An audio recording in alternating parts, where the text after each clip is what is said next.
everyone! Magandang tanghali. Shout out dyan sa mga inaantok.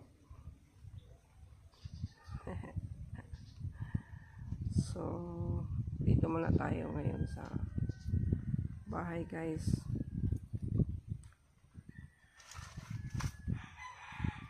Pahinga muna sa bukid. Tatay muna ako ng uniform ng aking anak. Ano siya, nasira yung zipper, guys, kaya inaayos ko muna.